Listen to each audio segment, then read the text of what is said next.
Stop for just a moment, my child, before the thought comes back. The one that arrives uninvited in the quiet. The one you cannot quite push away. Before the cold feeling settles again in your chest. The fear that visits you most in the small hours, when the house is still and there is nothing left to distract you from it. Stop. Sit with me here, just for a little while, in this quiet that is not empty, because I am in it with you. There is nothing you have to face alone in this moment.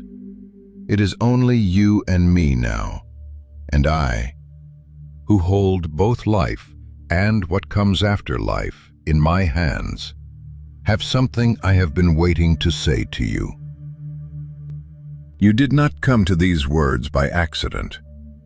I know it feels like you were only looking for something to settle your mind, something to carry your thoughts away from the fear for a little while. But I drew you here, something in you, frightened by the one thing every human heart is frightened by, has been crying out for a voice that will not flinch from the subject, that will not change it to something more comfortable, that will sit with you in the very fear you cannot say out loud. So stay. Do not turn away just yet. Let me speak to the deepest fear you carry, gently, and all the way to the bottom of it. I know what frightens you, my child. I know the fear you do not speak of, even to the people closest to you. You are afraid of dying. You are afraid of the end, of the unknown on the other side of it, of the one door that every person must one day walk through and that no one comes back to describe. It rises up in you sometimes out of nowhere, in the middle of an ordinary day, or in the dark when you cannot sleep. A cold dread, a tightening, the awareness that this life will not go on forever, and that you do not know what waits beyond it.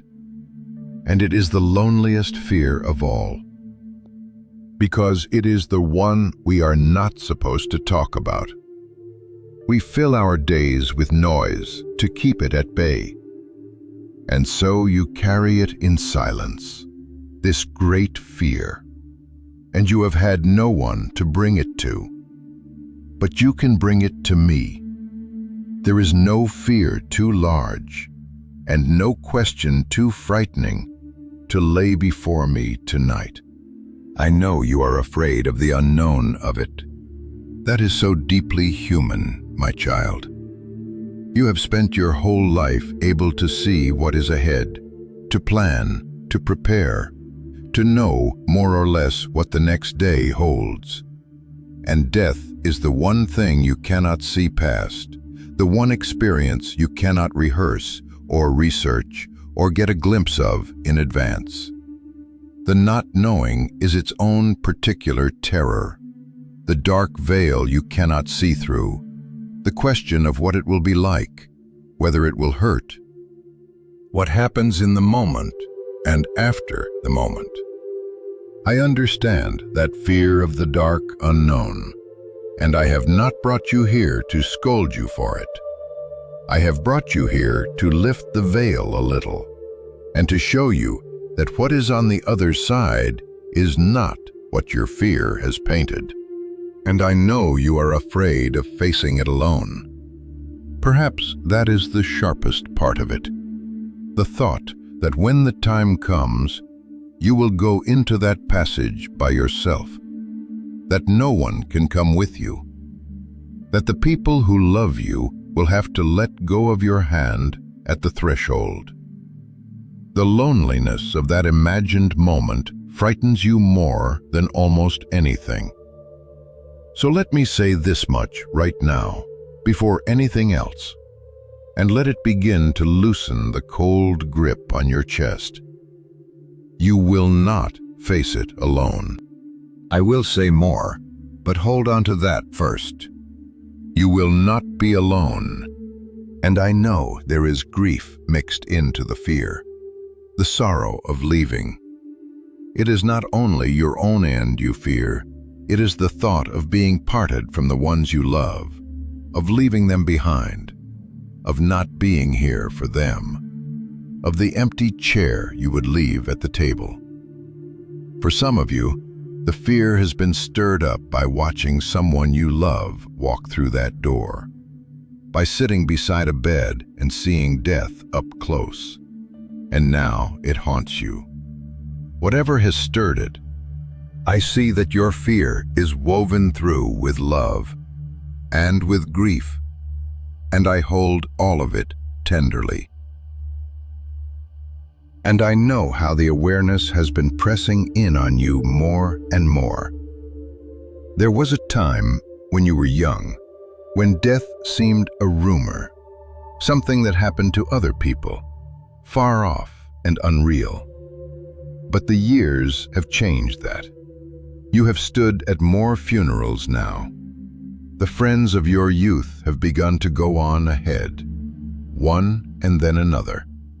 And each loss is also a quiet message about your own road. You feel the body that once did anything you asked beginning to slow, to ache, to remind you that it is not made to last forever. The calendar that once stretched out endlessly now feels shorter, and you are more aware than you used to be that the time remaining is not unlimited. None of that is morbid, my child. It is simply the honest weight of growing older in a mortal body. And it has made the old fear less of a distant rumor and more of a near and personal thing. And I know how it ambushes you. It does not always come at expected times. It comes at a milestone birthday when the number startles you. It comes in a doctor's waiting room, in a word, in a test. It comes at the funeral of someone your own age. It comes on an ordinary quiet evening, out of nowhere, a cold drop in your stomach as the thought arrives uninvited. You cannot always control when it visits, and that lack of control is part of what makes it so unsettling. I want you to know that I am with you in every one of those ambushed moments, the expected and the unexpected alike, and that there is no hour the fear can reach you in which I am not already there. And underneath it all, my child, there is perhaps the hardest fear of them all, the one you can barely admit. Am I ready? Have I been good enough? When I stand before God, what will He say?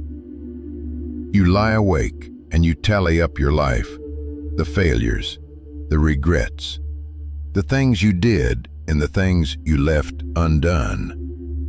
And a quiet terror rises that you have not earned a good ending, that your record will not be enough, that you do not know where you will go. That fear of judgment, of not measuring up, of standing before me with empty hands, is one of the heaviest a soul can carry. And I am going to speak to it directly tonight, because I do not want you to carry it one more night, and because the truth about it is far better news than you have dared to believe. And I know there is a fear inside the fear, one that is sometimes even louder than the fear of death itself, the fear of the dying, of the process, of the road that may lead up to it. You are not only afraid of being gone, you are afraid of the way you might get there, of pain, of decline, of losing your strength or your mind or your dignity, of becoming dependent, of not being yourself at the end. Perhaps you have watched that very thing happen to someone you loved, sat beside their bed and seen the long, hard road of it, and now you fear the same for yourself. That fear is real, and I will not wave it away with easy words. But I will promise you this, that whatever the road looks like, I will be on it with you, providing grace for each day of it as it comes, never giving you the whole weight of it at once, but always enough for the day you are in. You will not be given the grace for that road today, while you do not need it. You will be given it then, in the moment, fresh and sufficient, the way I have always given my children exactly what they needed, exactly when they needed it. Do not try to carry a future suffering with today's strength. When that day comes, if it comes, my grace will be there, and so will I. So let me answer the deepest fear first, the fear of facing it alone, because everything else rests on this. You have heard the words 1,000 times, perhaps, but hear them now, as if I am speaking them straight to you, in this room, tonight. Yea, though I walk through the valley of the shadow of death, I will fear no evil, for thou art with me. Thy rod and thy staff, they comfort me. Listen to what I actually promised there, my child, because every word of it is for your fear. I did not say you would not walk through the valley. Everyone walks through it. But I said you would walk through it, which means it is not a pit you fall into and never leave, not a dead end, but a passage, a valley with another side. And I said the most important words of all, thou art with me. You will not go into that valley alone. I will be there. I, your shepherd, who have walked beside you through every other valley of your life, will not abandon you at the edge of that last one. I will walk it with you, closer than I have ever been, my rod and my staff to comfort you, until you come out the other side. The thing you fear most, that you will face it alone, is the one thing that will never happen. You will be held the whole way through. Think of what a shepherd does in that valley, my child. For David did not choose that picture by accident. The shepherd does not send the sheep into the dark ravine alone and wait at the far end. He goes down into it with them, walking just ahead, his voice in their ears, his staff close enough to touch, his presence the one steady thing in a frightening place. The sheep are not fearless because the valley is not dark. They are fearless because the shepherd is there. That is what I am promising you. I am not promising you a death with no shadow. I am promising you my presence in the shadow, so near that you will hear my voice and feel my staff, and never once be left to find your own way through the dark. The valley is real, but you will never walk a single step of it without me beside you. And a soul that knows its shepherd is near can walk through even that with peace. And I can promise you that I will be with you in death, because I do not ask you to go anywhere I have not gone myself. My own son walked through that valley. He did not skip it, or float above it, or watch it from a safe distance. He tasted death fully, the real thing, the darkness and the dread of it. He hung on a cross, and at the end of it he said, Father, into thy hands I commend my spirit. And he gave up his spirit, and he died, and he was laid in a tomb behind a stone. The maker of life entered death. But hear what happened next, my child, because this is the hinge on which all your fear can turn. On the third day, he walked out of that tomb alive. Death could not hold him. The grave could not keep him. And because he went through it first and conquered it, death is no longer a wall for those who are his. It is a door. It is no longer a dead end. It is a passage he has opened and walked ahead of you, so that you follow, not into the unknown, but into a place where he already is, waiting. And this is not a comforting story I am asking you to believe against the evidence. He was seen, my child, after he rose. Not by one or two who might have imagined it, but by his friends, by the women at the tomb, by crowds of people who touched him and ate with him and watched him walk and speak, alive, in a body that death had tried and failed to hold. The tomb was empty. The stone was rolled away. The grave clothes were left folded where his body had been. Death had been certain it had won, as it always is, and death was wrong, for the first time and forever. And here is why that matters for you tonight. He did not conquer death only for himself. He did it as the first of many, the one who goes ahead so the rest can follow.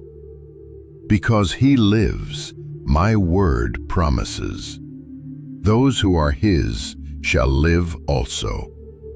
His empty tomb is the promise of yours.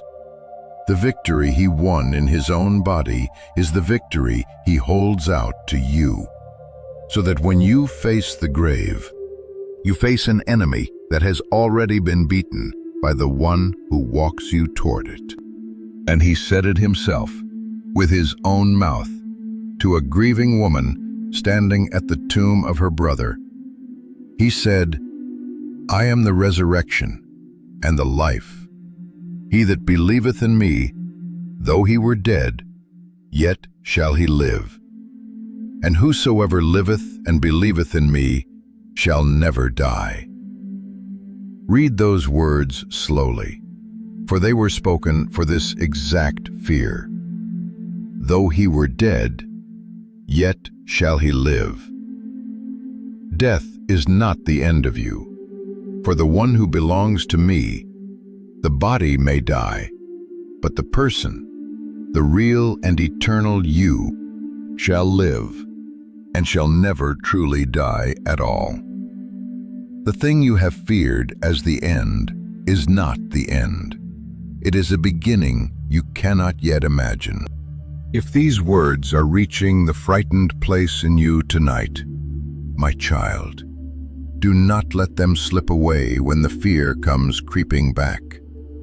Stay with me a little longer, and if it would steady you to hear my voice like this again, on the next long night when the fear of the end will not let you rest, you can follow along, so that you always have a place to return to where the fear is met with the truth, and you do not have to carry the great question alone in the dark. I am not asking you for anything, and I never will. I am only offering you a companion for the fear and a light in the one place you have always found darkest. Keep it close. Now let me speak to the fear of the unknown itself, the dread of what waits on the other side of that door, because I do not want to leave you guessing in the dark about it. The reason the fear of death has such power is that you imagine the other side as nothingness, or as darkness, or as a great void where you cease to be. But hear what my son told his friends on the night before he died, when he wanted to comfort them about exactly this. Let not your heart be troubled. Ye believe in God. Believe also in me. In my Father's house are many mansions. If it were not so, I would have told you. I go to prepare a place for you, and if I go and prepare a place for you, I will come again and receive you unto myself, that where I am, there ye may be also. Hear what is actually waiting, my child. Not a void, not darkness, not nothingness. A house, a home, a place prepared for you, with care, by the one who loves you, the way you would ready a room for a beloved guest who is coming to stay. The other side of that door is not an ending, it is a homecoming. It is a place where I am, and where you will be with me, and where, my word promises, the loved ones who went before you in faith are already gathered. You are not walking toward the dark. You are walking toward home, and toward a welcome, and toward a reunion, and toward the face of the one who made you and has loved you from before you were born. And let me say more about that reunion, because I know it is one of the tender aches beneath your fear. You have, perhaps, already sent ones ahead of you through that door. A husband, a wife, a parent, a child, a friend. People you have loved and lost and missed with an ache that never fully heals. The fear of death has a grief in it, but it has also, if you let it, a hope that is stronger than the grief. For those who went before you in faith are not gone into nothingness. They are home, where I am. And the same door you fear is the door through which you will see them again. Death, for my children, is not a final goodbye. It is a temporary parting with a reunion on the other side. The home I am preparing is not a lonely place. It is a gathering, a great homecoming of all my children, where the partings of this life are healed and the embraces you thought were lost forever are given back. You are not only walking toward me, you are walking toward them too, and toward a joy in which no one is ever lost again. And let me take the terror out of death itself, the sting of it. My word says, death is swallowed up in victory. O death, where is thy sting? O grave, where is thy victory?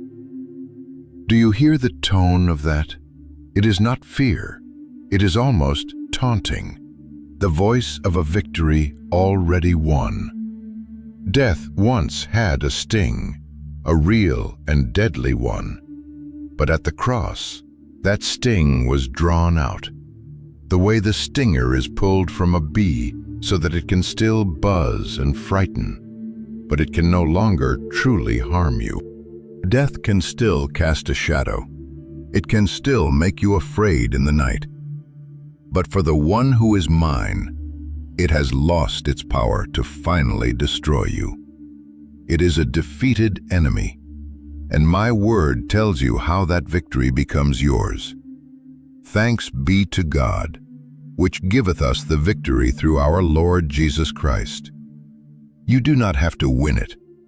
It has been won, and it is given to you as a gift, through Him. And do not think that what waits for you is a thin and ghostly existence, a fading shadow of life. My word promises something far greater, a body remade. It says that this corruptible shall put on incorruption, and this mortal shall put on immortality, that what is sown in weakness shall be raised in power, and that it will happen in a moment, in the twinkling of an eye. The body that is failing you now, the one that aches and tires and frightens you with its decline, is not your final form. There is a day coming when the dead in me shall be raised, not as wisps and shadows, but whole and new and incorruptible, in bodies that can never again sicken or weaken or die. The frailty you feel now is the seed.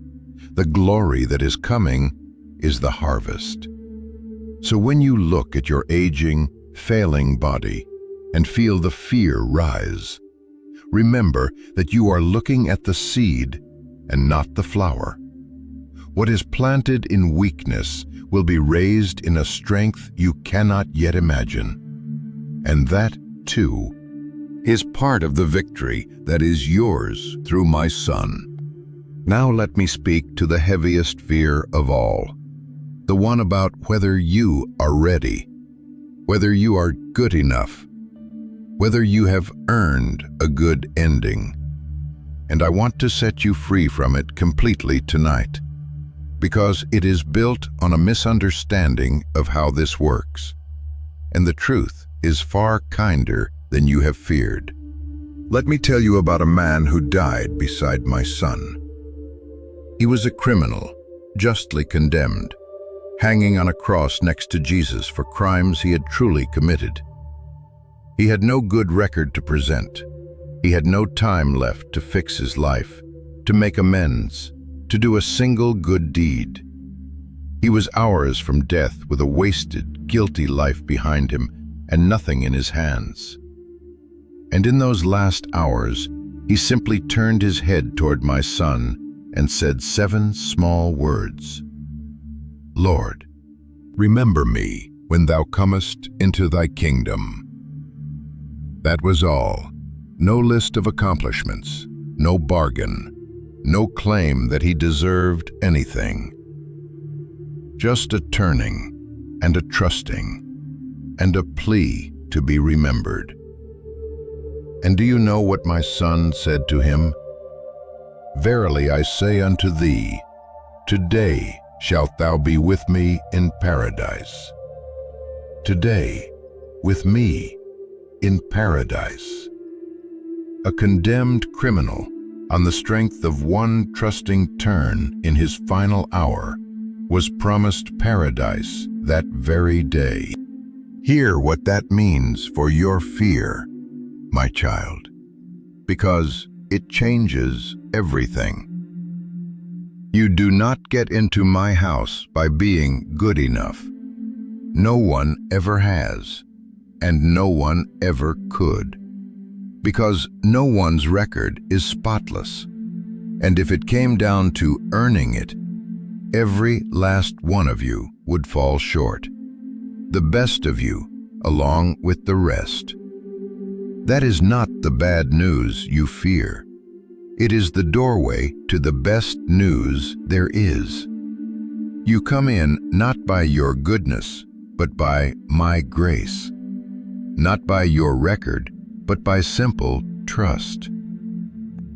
The same trust that thief had. The turning of the heart that says, remember me. The price of your entry was not paid by your good deeds.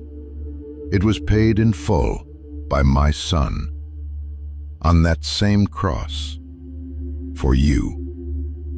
So lay down the terrible weight of trying to be good enough to deserve a good ending.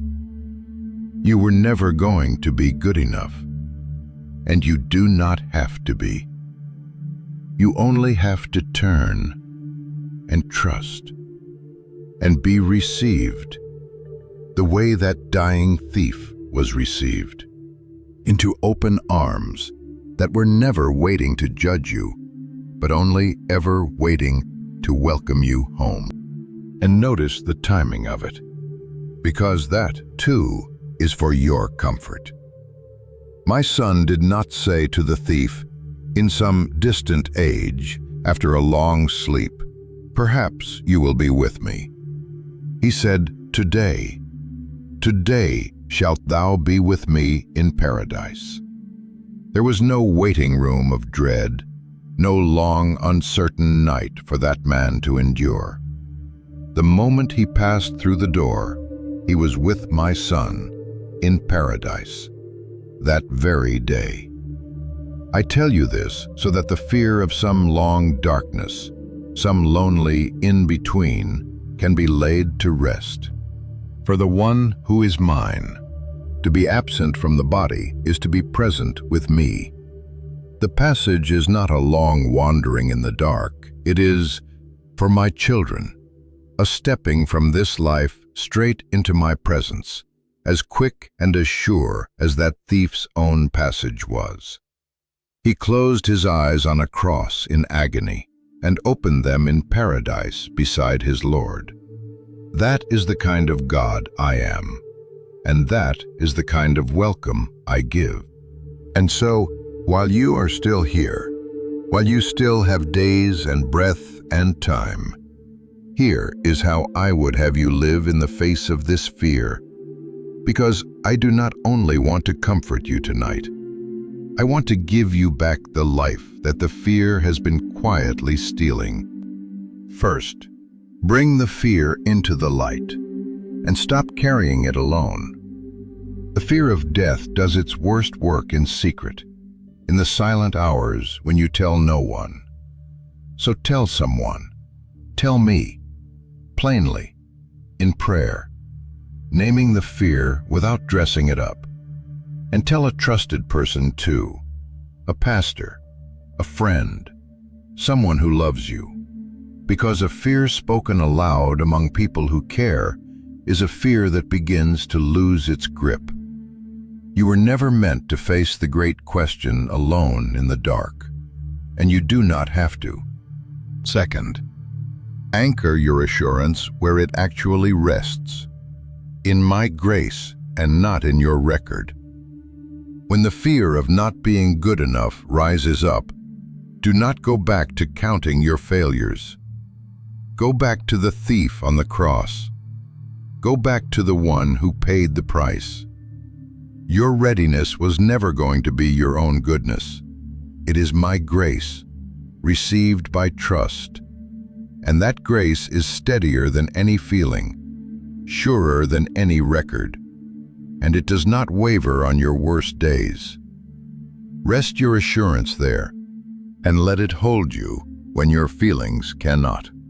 Third, do not let the fear of the end steal the life that is right in front of you.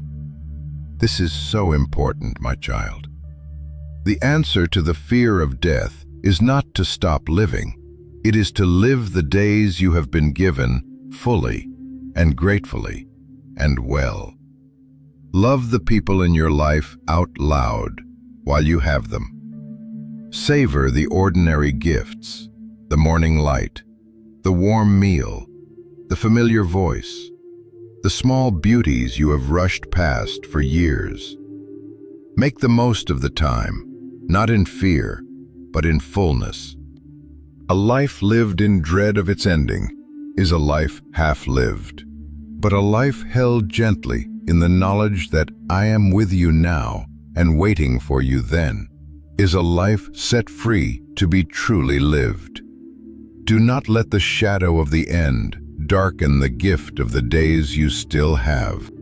Fourth, where you can make your peace and put things in order, gently and without dread. If there are words you have left unsaid, say them. If there is a forgiveness you have withheld, or one you need to ask for, tend to it. If there are practical things that would ease the way for those you love, see to them when you are able, not out of morbid fear, but out of love and good stewardship, so that you carry less unfinished weight, and so that your heart is freer to rest. Peace made is a burden lifted. And here is a gift that few people think of. My child, the peace you find in the face of death is itself one of the greatest gifts you can leave to the people you love. Those who watch a loved one face the end with fear and dread carry that image, and it frightens them about their own road. But those who watch a loved one face the end with quiet trust, held by a hope that does not waver, are given a gift that steadies them for the rest of their lives. They see that it can be faced without terror. They see where your hope was anchored, and it becomes an anchor for them too. So in letting me carry your fear, in resting in the hope I am giving you tonight, you are not only easing your own heart, you are leaving a testimony to those who love you. A quiet sermon preached not in words, but in the peace on your face. Let your trust be the last and best thing you hand to them. And keep the hope before your eyes, day by day, on the nights the fear returns, and it may, for it is an old and stubborn fear, return again and again to these truths. Say them back to yourself in the dark. I will not walk the valley alone, for he is with me. The door is not a wall. He has opened it and gone ahead. What waits is not darkness, but a home, prepared, and a welcome, and a reunion. And my entry was bought, not by my goodness, but by his grace. Let those truths be the last thing in your mind as you fall asleep, and let them push the fear back into its corner, where it belongs. If these words have found the frightened place in you tonight, my child, do not carry the fear in silence the way you have been. When this is done, leave one honest word below, and tell me, and tell the others who are carrying this same quiet fear, that you are here, not because you have to explain it, and not because you must have it all figured out, but only so that the one fear no one talks about can be spoken among people who understand it, and so that none of us carries it alone in the dark. I gather every one of those words. Not one of them goes unheard. So lift your head, my beloved. I know how heavy the fear has been, and how long you have carried it, and how alone you have felt with it in the small hours. And I am not asking you to feel brave tonight, or unafraid, or to have all your questions answered.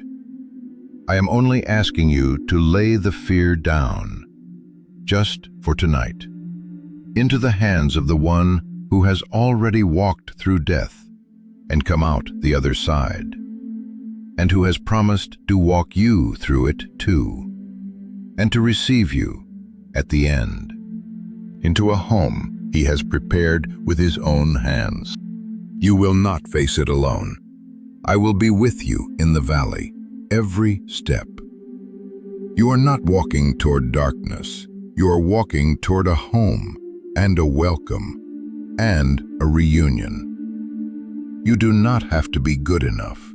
You only have to trust and be received, as that dying thief was received that very day. And death does not get the final word over you. The one who conquered it does, and he has spoken life over you. Rest now. Put down the dread.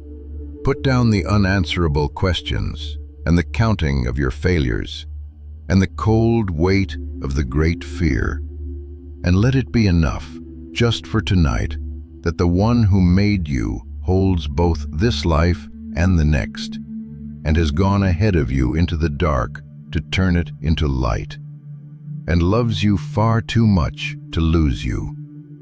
You do not have to solve the mystery tonight. You do not have to conquer the fear tonight, or be certain, or be strong. You only have to let yourself be held for these few hours by the one who has held you all along and will not let go of you even there. Lay it all at my feet, the whole great weight of the fear of the end. I am strong enough to carry what you cannot, and I have already defeated the very thing you are most afraid of. The peace that the world cannot give and the world cannot take, I give to you tonight, a peace that reaches even into the valley of the shadow and stands with you there, and walks you through. Rest gently. Trust the one who has gone ahead. And know, all the way down in the deepest part of you, that the one who made you has prepared a place for you, and will come for you himself, and will not lose a single one of those who are his. And that death, for you, is not a wall, but a door. And not an ending, but the beginning of a homecoming that will never, ever end. When you wake tomorrow into the gift of another ordinary day, remember what I told you tonight. You are not alone, even there. I walk the valley with you. You are not facing darkness. You are facing home. You are not disqualified. Grace has made you ready. And you are mine. And death does not get to keep what is mine. Carry these truths into the daylight, my child, and let them answer the fear whenever it returns. When it comes at the milestone, or in the waiting room, or out of nowhere on a quiet evening, do not argue with it, and do not run from it. Simply answer it with what you know. Say to it, I do not walk alone, for my shepherd is with me in the valley. Say to it, the door is not a wall, for the one I love has opened it and gone ahead, and the tomb could not hold him. Say to it, what waits is not darkness, but a home, prepared, and a welcome, and the faces I have missed. Say to it, I am not kept out by my failures, for I am let in by His grace, the way the thief was let in that very day. The fear may still come. It is old and stubborn, but it no longer has the last word, and each time it rises, you have the truth to set against it, and the truth is stronger, because the truth is me. Lift your eyes, my beloved. The grave does not get the last word. I do. And the word I speak over you tonight is not afraid, and not alone, and not ending, and not lost. The word I speak over you is mine. You are mine, in life and in death, and in the life that has no end, forever mine. Rest in that, my child. I am with you. I am with you. I am with you.